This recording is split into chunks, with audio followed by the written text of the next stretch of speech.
목적이라는 것이 굉장히 오늘 사실 제가 설교하려고의 키워드입니다. 하나님 우리 교회 넘치는 교회 이름을 주신 목적이 있듯이 하나님이 그분 스스로를 자기 자신을 나타내는 그분의 이름의 목적이 있습니다. 그분이 결코 자기 자신을 나타냄이 목적과 계획 없이 하시는 행동이 전혀 없다는 뜻입니다.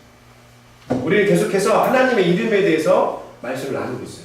엘로힘, 엘로이, 아도나이, 지난주에 여호와, 라하라고 하는 말씀을 통해서 시편 23편의 말씀을 통해서 한 방에 제가 많은 이름을 끝냈죠. 여호와, 이레, 라파, 막 끝냈어요. 시편 23편이 놀라운 하나님의 명칭의 메시지가 있다고 말씀드렸어요.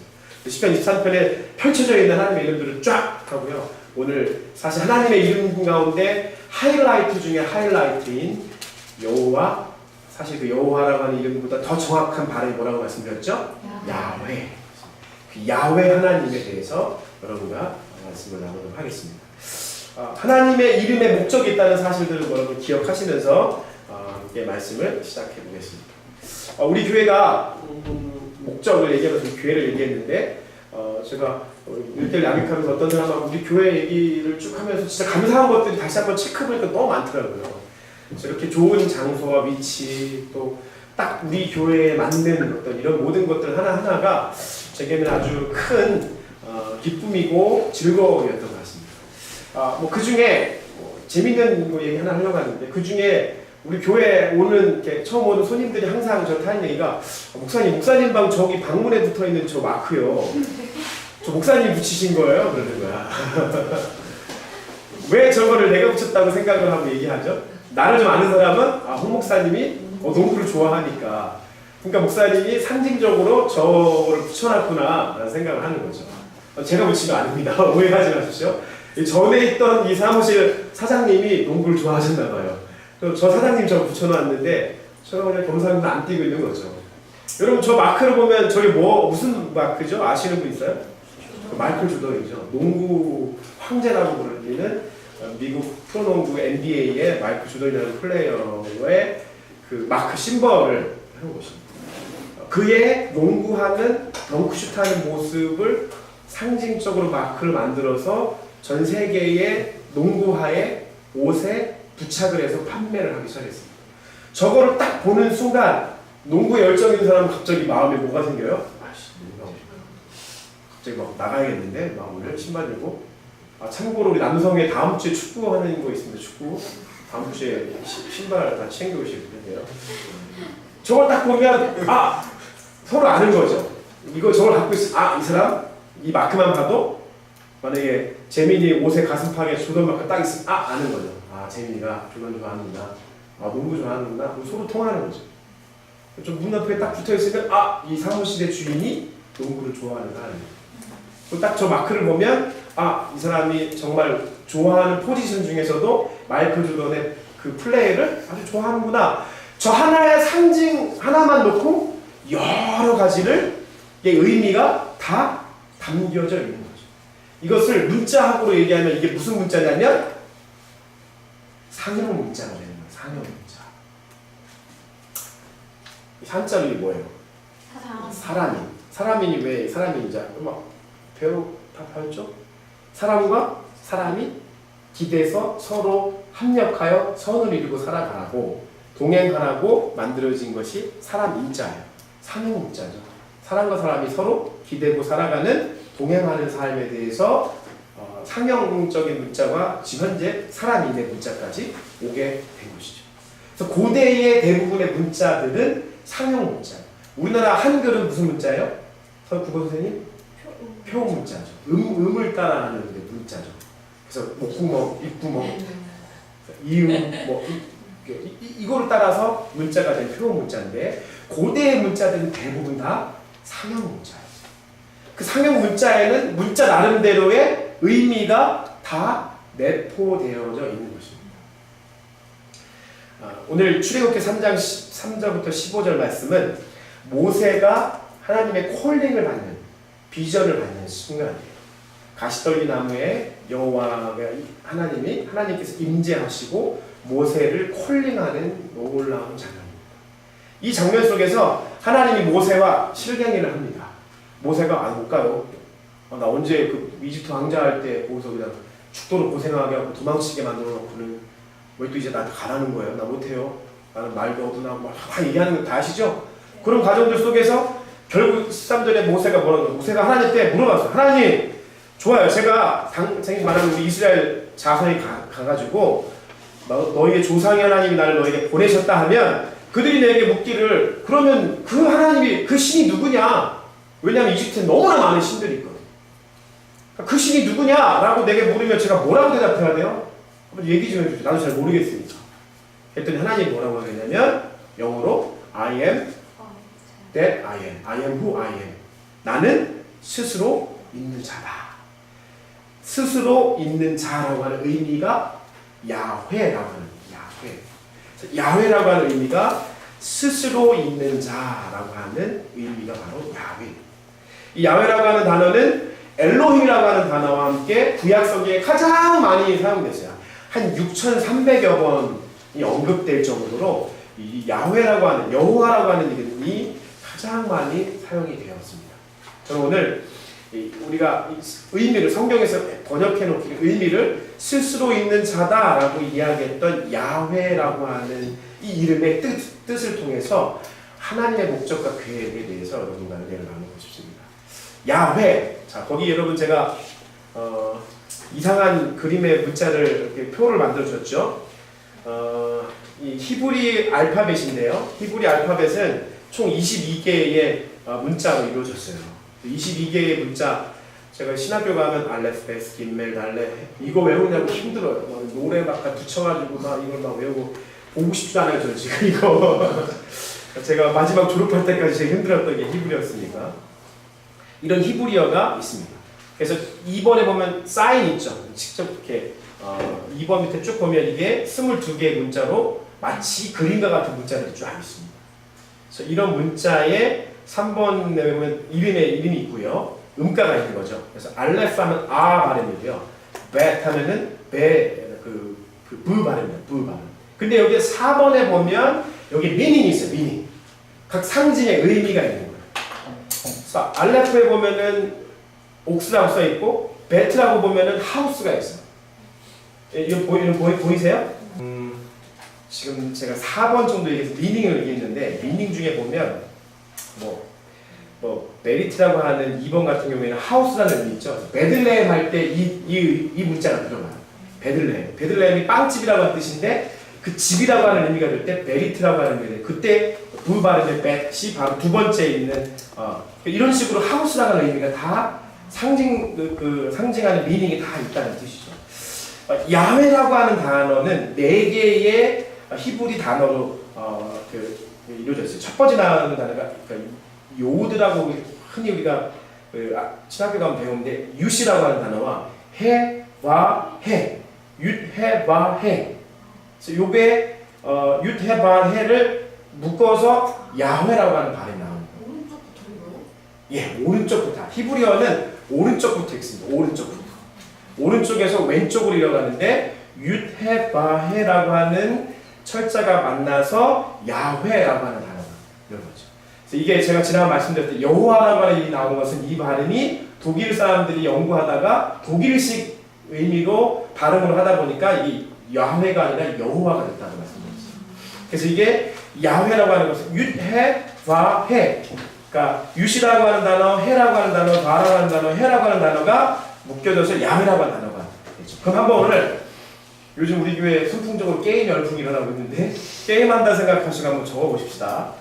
윕 10번 한번 써줘요. 10번 윕 핸드죠. 핸드 쓰세요. 핸드 윕 핸드죠. 자, 해 behold 뭐죠 이거? 보다, 보라 이런 뜻이죠. behold 단어 써주시고요. 와 6번부터 6번 nail 뭐죠? he choose the 못봐 못입니다. 못. 그 다음에 다시 해 뭐죠? behold죠. 자, 손 보라 못 보라. 그 뜻을 그대로 다 합쳐서 놓으면 뭐가 되는 거죠? 그의 손을 보라, 그의 못자국을 보라 이런 뜻이에요. 그럼 이 누구를 얘기하는 거죠? 예수님을 얘기하는 거죠. 야훼라고 하는 단어의 뜻은 그의 손을 보라, 그의 못자국을 보라 라는 것입니다. 요한복음 20장 27절 28절 말씀 한번 읽어볼까요? 시작. 도마에게 이르시되 내 손가락을 이리 내밀어 내 손을 보고 내 손을 내밀어 내 옆에 넣어라. 그래야 믿음 없는 자가 되지 말고 믿는 자가 되라. 엄마가 말하기를 나의 주님이시요 나의 하나님이십니다. 그의 손을 보라, 그의 못자국을 보라라고 하는 의미가 그 단어의 철자에서 이루어진 야훼의 이름의 뜻이라는 것입니다. 그래서 실질적으로 빌라도가 예수님이 십자가 못 박혔을 때 예수님 십자가 위에 그 유대인의 왕, 나사렛 예수 유대인의 왕이라고 적어져 있는 문자 간판을 붙였어요. 그게 여러분에게 지금 드린 안에서 보면 나사렛 예수 유대인의 왕이라고 하는 히브리어인데 제가 히브리 철자가 어디서부터 읽는다고 그랬죠? 오른쪽. 이 네 개의 단어의 각 철자 첫 번째 걸 따라보세요. 이건 뭐가 되죠? 야훼. 각 히브리 단어의 네 개의 단어의 첫 번째 철자를 따보세요. 첫 번째를 따면 네 글자가 다 뭐가 됩니까? 야훼라고 하는 단어가 된다는 것입니다. 요한복음 19절 한번 읽어볼까요? 시작. 빌라도가 패를 써서 십자가 위에 치시니 나사렛 예수 유대인의 왕이라 기록되었더라. 그것 철자 하나하나가 유대의 히브리어로 쓰여졌을 때 각 철자를 따서 보면 그것이 바로 예수 야훼.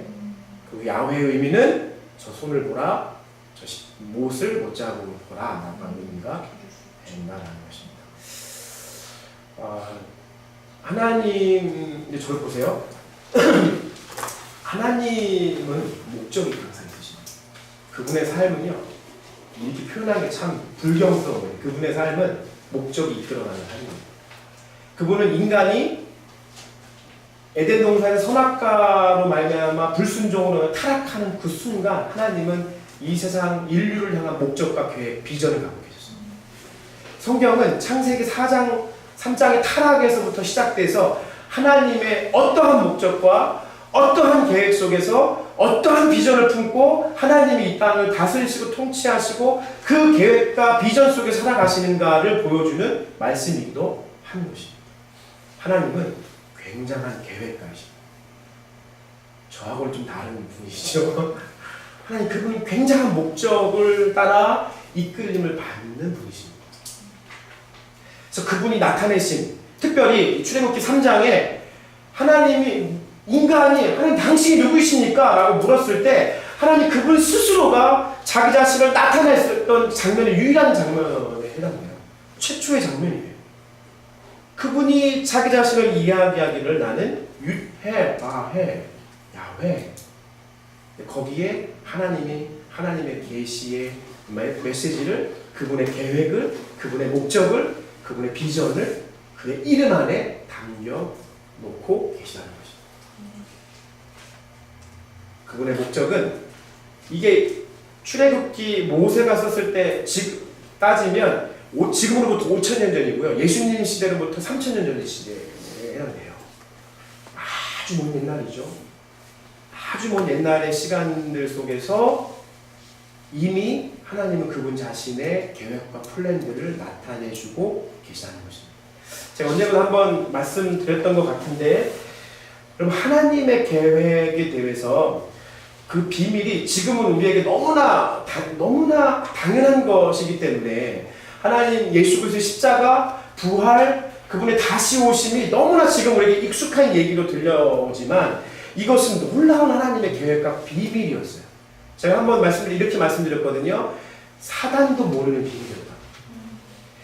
예수님이 땅 가운데 오시는 것은 사단이 이미 알고 있었어요. 왜냐하면 창세기 3장 15절에 있는 여자의 후손에 대한 계시의 말씀, 그래서 제가 원복음이라고 말씀드렸는데 그 원복음의 말씀을 통해서 사단도 뭔가 오는구나, 뭔가 하나님의 사람이 오는구나 라고 하는 사실들을 알고 있었어요. 그래서 거라사 지방을 예수님이 걸었을 때 귀신 들린 사람이 나와서 어떻게 해요?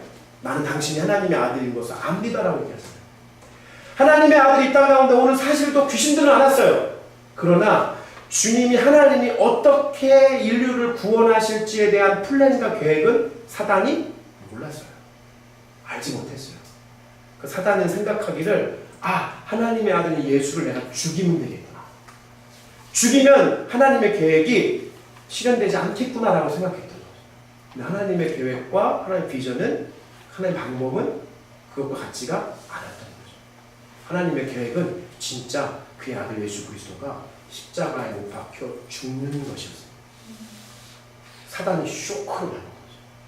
그래서 왜 그 패션 오브 크라이스트라는 영화에 이렇게 보면 마지막 장면에 사탄이 십자가에 달려 죽는 예수를 보면서 굉장히 즐거워하고 좋아하고 잘 이겼다고 승리를 생각하다가 마지막 장면에 보면 예수님이 딱 죽는 순간 하나님의 계시가 팍 열리게 수 있는 순간 사탄이 괴로워하는 모습을 굉장히 잘 만든 거예요. 아주 잘 표현한 거죠. 사탄도 모르는 하나님의 계획이었어요. 사탄도 모르는 하나님의 계획이 하나님이 이미 그 계획과 목적과 비전을 가지시고 자기 자신의 이름에 이미 그것을 계시하여 나타내 놓으셨다는 것이죠. 그 야훼라고 하는 그 이름의 뜻을 스스로 있는 자이면서 그들이 부르기를 칭하기를 주님이라고 하듯이 주님. 제가 아도나이 말씀드릴 때 감히 야훼 주님이라고 부를 수 없으니까 대신 그냥 아도나이라고 불렀다고 말씀드렸잖아요. 그럴 정도로 그들이 부르는 주. 그래서 오늘 참 예언적으로 예언의 성취가 되는 것처럼 도마가 요한복음 20장 27, 28절 말씀에 그의 못자국을 보고 그의 손을 보고 난 다음에 그가 고백하기를 나의 주님이시여 나의 하나님. 이게 히브리어로 표현된 게 뭐겠어요? 나의 야훼이시다. 나의 야훼이시. 나의 여호와이심에 대해서 지금 도마가 고백을 하고 있다는 것입니다.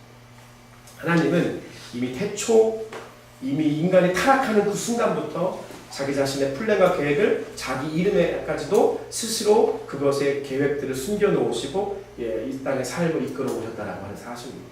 그것은 단순하게 그분의 이름에만 있는 것이 아니라 제가 팁으로 히브리어로 성경은 이스라엘 백성들이 뭐라고 부르냐면 토라라고 불러요. 토라.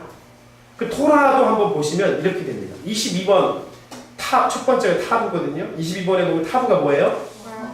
마크, 사인, 뭐예요? 크로스라고 써있죠. 그 다음에 다시 첫째가 바브예요. 바브. 6번 네일이죠. 네일. 그 다음에 레쉬. 20번에 뭐죠? 헤드. 여기 안 나왔지만 사실 이거는 그 사람이라고 하는 의미에서 헤드, 사람. 그리고 어떤 뭐 위대한 사람 이런 의미가 담겨져 있어요. 5번 해 아까 봤죠? 뭐죠?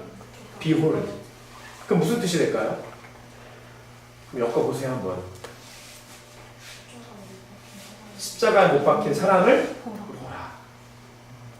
토라라고 하는 그들이 믿는 성경 자체가 십자가에 못 박혀 있는 그 위대한 사람, 그 머리를 보라 라는 의미가 히브리어의 알파벳에 이미 토라라고 하는 것에 성경에 나타나 있는 거죠. 여러분 그걸 사실 기억나십니까? 예수님이 엠마오로 가는 그 제자들과 함께 나타나셔가지고 무엇을 설명해 주세요?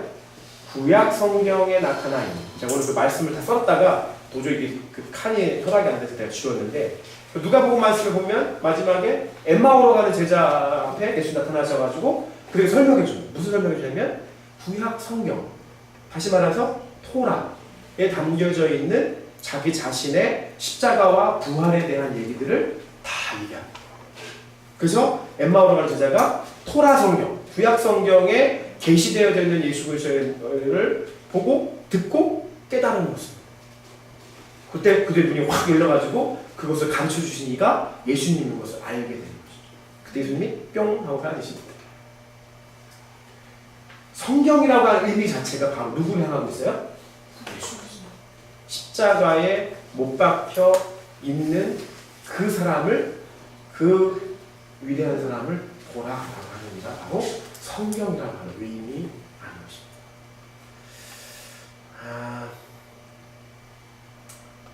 저희가 믿는 것은 우리 넘치는 교회에 여기 오신 여러분 한 명 한 명이 제게는 하나님이 주신 계시적 하나님의 사람인 줄 저는 믿습니다. 너무나 한 명 한 명이 다 소중한 분이십니다. 그래서 우리가 주님의 고향으로 돌아가는 차량에서 다 함께 앉아서 여러분과 이야기하고 같이 오늘도 점심 드셔야죠. 같이 먹고 때론 얘기하다 싸우기도 하고 내가 좋아하는 음악이 맞네, 네가 좋아하는 음악이 맞네 얘기도 하고 이 시대의 코드가 뭔지 이런 얘기도 하고 어떤 사람은 또 잠자는 영어처럼 TV 자기도 하고 그렇게 우리가 함께 그 길을 걸어가는 것입니다. 그것은 주님이 그분 스스로의 위대한 열방을 구원하시고자 하시는 구원의 계획 속에 있는 하나의 플랜입니다. 저와 여러분은 이 야훼 토라 여기에 담겨져 있는 주님의 계획의 한 부분인 것입니다. 저와 여러분은 그런 주님의 계획의 일부분입니다.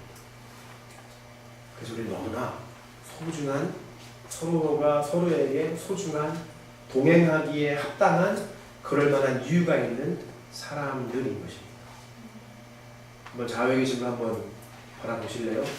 보시면서 한번 이렇게 고백하는 당신은 나에게 합당한 사람입니다. 합당한 사람입니다. 여러분 그 사실을 믿으시길 축복합니다. 오늘 고향에 가서 못 오신 분들도 많이 있는데 그런 모든 분들까지도 우리는 하나님의 이 야훼라고 하는 이름 속에까지 그분 스스로가 계시하여 계획해 놓은 하나님의 위대한 그 계획의 한 사람, 여러분 한 명 한 명이 다 한 사람입니다. 그래서 제가 목회의 체질을 바꿀 이유가 있는 거고요. 여러분이 저와 만나서 함께 일대일 양육을 해야 될 이유가 있는 거고요. 어떤 시간과 우리 교회 재정과 어떠한 우리 교회의 스케줄을 거기에 다 담아도 아깝지 않은 저와 여러분 한 명 한 명의 사람을 여러분 기억하시기에 주님의 이름으로 축원드립니다. 여러분 제게 대하 하나님의 상징이에요. 하나님이 저에게 주신 사경 문자예요. 어떤 문자는 투박하기도 하죠. 어떤 문자는 되게 아름답기도 해요. 어떤 문자 되게 빛이 나기도 해요. 너야 너 하는 거야 지금. 각각 사경의 문자들은 다 다르지만 그 문자 하나하나에 담겨진 의미는 어마어마한 주님의 계획과 의미가 있다는 사실을 기억하시길 축복합니다.